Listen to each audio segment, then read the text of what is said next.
Alors que l'être humain n'est encore qu'un fœtus de 22 jours, son cœur commence à battre, et le cœur continuera à battre sans cesse jusqu'au jour où la vie va prendre fin.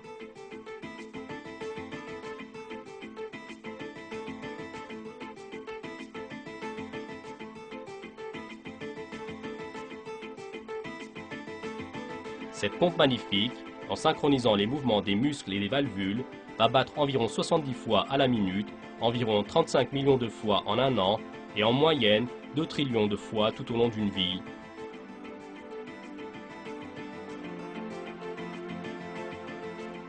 Comme conséquence de cela, la quantité de sang pompé est d'environ 227 millions de litres. Cette quantité étonnante est assez grande pour remplir un tanker de 10 tonnes en un jour et le réservoir de carburant de 700 avions de ligne Jumbo Jet pendant toute une vie.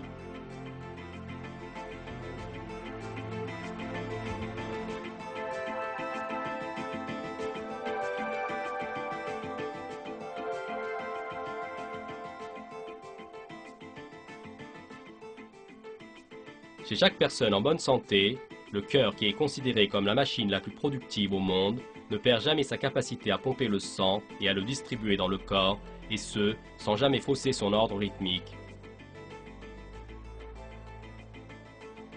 Ceci est un miracle extraordinaire d'Allah, qui est capable de créer dans le même temps un art supérieur, la perfection, un équilibre dont on ne peut produire de pareil et un intellect formidable.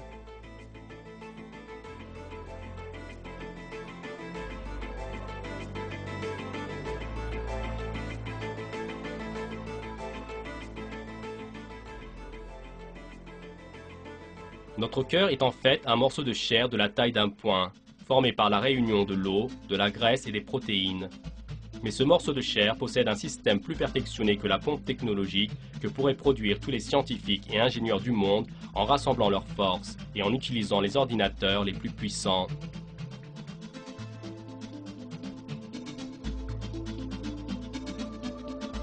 Une des particularités miraculeuses du cœur est de pomper le sang en quantité nécessaire en diagnostiquant le besoin du corps. Chez une personne en état de repos, le cœur ne pompe qu'entre 4 et 6 litres de sang.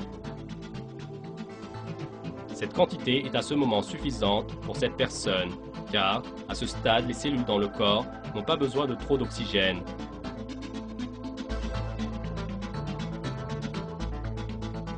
Seulement, chez une personne qui fait des exercices, le besoin en oxygène augmente. Il faut que l'oxygène soit transmis aux cellules de manière plus rapide. Le cœur détecte tout de suite ce besoin et commence à battre plus vite. En un jour, le cœur permet au sang dans le corps de faire 1000 tours complets. La signification de ceci est que tout le sang visite 1000 fois les 100 trillions de cellules dans le corps, leur transmet les nutriments nécessaires, donne l'oxygène et prend le dioxyde de carbone, répare les dommages et collecte les excédents.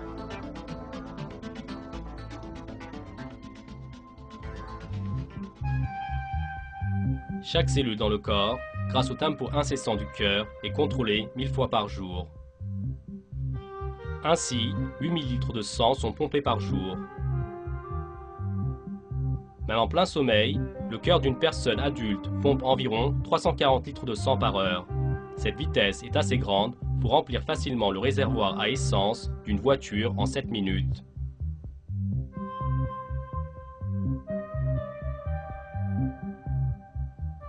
Écoutez-vous dans un environnement silencieux. Est-ce que vous entendez le bruit de l'activité intense à l'intérieur de votre corps? Bien sûr que non. Même dans un environnement silencieux, vous ne pouvez entendre aucun bruit. Or, rien que 2 mm sous votre peau, se trouve un réseau de veines de milliers de kilomètres. Votre cœur fonctionne à un rythme magnifique, pompe le sang jusqu'au moindre recoin et peut former une pression et une vitesse si grande à tel point qu'il peut faire jaillir le sang à des mètres de hauteur. Maintenant, pour voir la perfection de ces caractéristiques principales évidentes du cœur dont nous parlons, faisons une comparaison.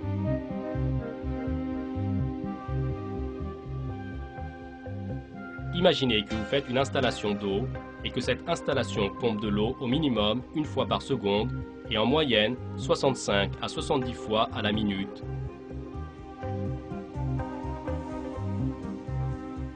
Qu'avec cette pompe, qu'il faille que chaque seconde, l'eau aille dans les foyers de 100 trillions de personnes avec la même pression. Et qu'en même temps, l'installation diagnostique quelle maison a besoin de combien d'eau et qu'elle en envoie en plus grande quantité à celle qui le nécessite. Que ce système établi n'ait pas la moindre panne pendant au moins 70 ans, qu'il ne rouille et ne pourrisse pas, que pas même un seul des conduits qui va aux maisons ne sorte de sa place, et que ceci soit seulement quelques-uns des détails importants. Pouvoir faire fonctionner un tel système est improbable sous de très nombreux aspects. Il est impossible de faire face aux besoins de 100 trillions de maisons en même temps avec la même pression.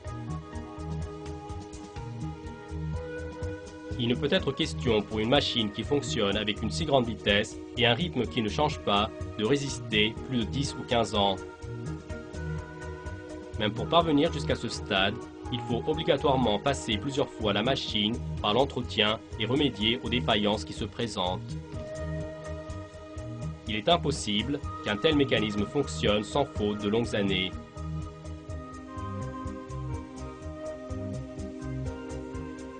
De plus, ce dont nous parlons est un appareil banal. Prétendre que cet appareil diagnostique les besoins dans les maisons, évalue la situation et envoie de l'eau en plus grande quantité aux endroits nécessaires ne s'accorde pas avec la logique. Personne ne peut prétendre qu'un tel mécanisme se soit formé par lui-même au cours des milliers d'années passées, par l'union du fer et du ciment, que soudainement, il commença à pomper de manière rythmique une quantité d'eau formée par hasard et qu'ensuite, un système de tuyaux s'installa par lui-même de manière à atteindre exactement 100 trillions de maisons.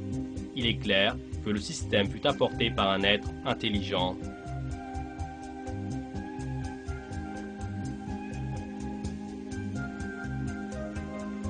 La structure de l'être humain, qui apparaît extrêmement chétive et inerte quand on la compare avec le cœur,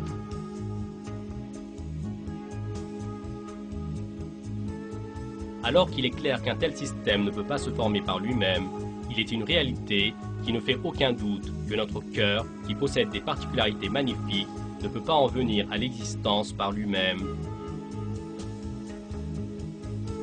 Sous tous ces aspects, le cœur est une grande œuvre d'art.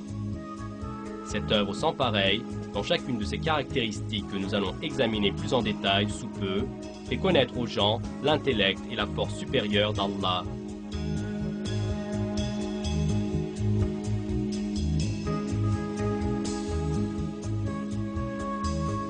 Voici ce qui est proposé dans les versets. Je cherche la protection d'Allah contre le diable banni. L'homme, pense-t-il qu'on le laissera sans obligation à observer? N'était-il pas une goutte de sperme éjaculée? Et ensuite, une adhérence. Puis, Allah l'a créé et formé harmonieusement. Puis, en a fait alors les deux éléments de couple, le mâle et la femelle. Celui-là, Allah, n'est-il pas capable de faire revivre les morts?